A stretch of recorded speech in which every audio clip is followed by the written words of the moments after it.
Yo, what is up, guys? My name is Jordan Perez, and I'm right here at Headlines Barbershop, Sun Lake. This is one of our newest locations, and on this video, I'm going to be teaching you guys what type of things you want to look for when actually choosing a barbershop to work in, right? Then we're gonna go and talk to Nate. Nate is actually, the boss of this location, but he also does a lot of the hiring when it comes to inside of Headlines. He hires a majority of the barbers. They go through Nate, so we can call him the hiring manager. So somebody that is in his position, what they look for in actually hiring a barber, right? So I'm gonna help you guys when it comes to choosing the right shop that you guys want to attack, but then he's gonna help you with actually making sure you guys actually lock in that job, because just because the place is available, that doesn't mean that they want you.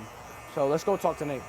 So this right here, this is Nate. This is, the big boss of this location, but he actually does a lot of the hiring when it comes to our barbershops at Headlines. So we're gonna ask Nate some questions, and we're gonna see what Nate got to say. So Nate, the first question is, what are some key things you look for in a barber that you want to hire? Key things I look for when I'm looking to hire a barber. Yeah. I'm looking for the barber to be coachable. I'm looking for the barber to be teachable, and I'm looking for the barber to be dependable. What do I mean by that? Coachable. I want a person that wants to be able to come into a new environment and adapt to what's already going on, but also add their value to it at the same time. We're not looking for the machismo person, the person that's all about themselves. We're a team here, and this is why we've had the success that we've had repeatedly, because we find those type of people. Teachable. It doesn't matter how long you've been in the game. My man Lito here has been in the game for over a decade, whereas, Joel's in his first couple months. We can all learn something from somebody, so just always be willing to be teachable when you're in their environment, and then dependable. All right, we got to be able to rely on you. All right, we got store hours. We depend on you to be here. Whatever you commit your schedule to be, that's what we expect of you whenever you decide to join the team, if given the opportunity. Let's say somebody approaches you for a job. What is a red flag? What is somebody that's kind of like a turn off when it comes to somebody asking for a job? Someone asking for a job. Someone that's all about themselves, and you usually can tell that in the first conversation.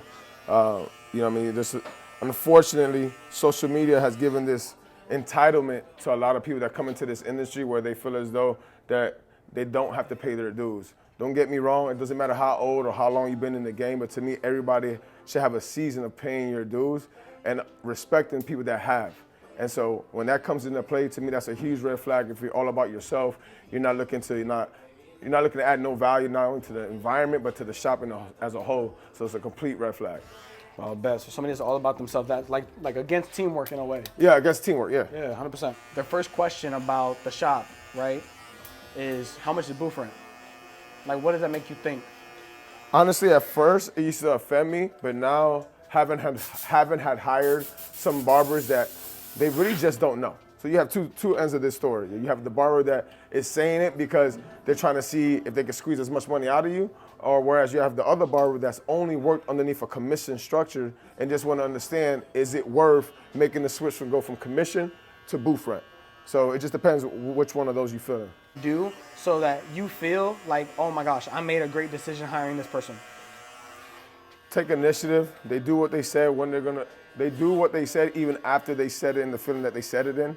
A lot of people could get, want to blow smoke. You know what I mean? Oh, I'll be there every day. I'll be there open. I'll stay to close. And then after a month, they found every excuse in the book to, get out early or come late. And don't get me wrong, things happen, but you just end up finding out those people that just blew smoke. And honestly, in our system, you kind of just weed yourself out. Like, Headlines don't fire any barbers. They just fire themselves.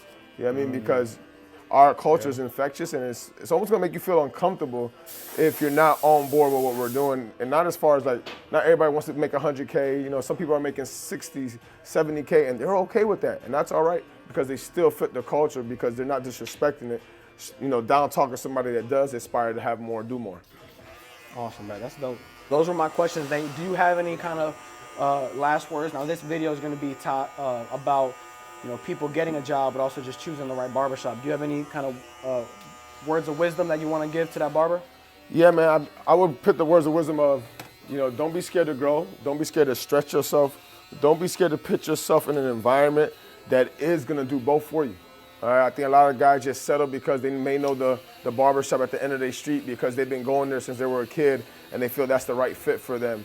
You know, honestly, sometimes you just gotta get out of your own city, out of your own state to grow and get around people that share the same values that you do. You know what I mean? What do I want to say? Don't sacrifice yourself and don't sacrifice your values. Just try to fit in because it's popular around where you're at.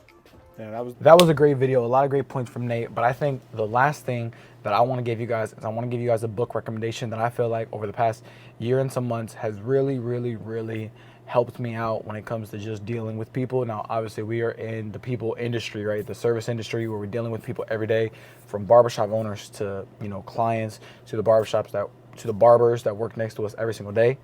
And that book is How to Win Friends and Influence People. That book has helped me so much I cannot even explain. It has helped me get through a countless of, you know, what could be challenging situations on the other side where, you know, everything has become, you know, a net positive and we have a great culture in the shop and great relationships in the shop that we work at. So that book is How to Win Friends and Influence People. It has been a great foundational book to my success. So thank you guys, and I will check y'all out on the next video.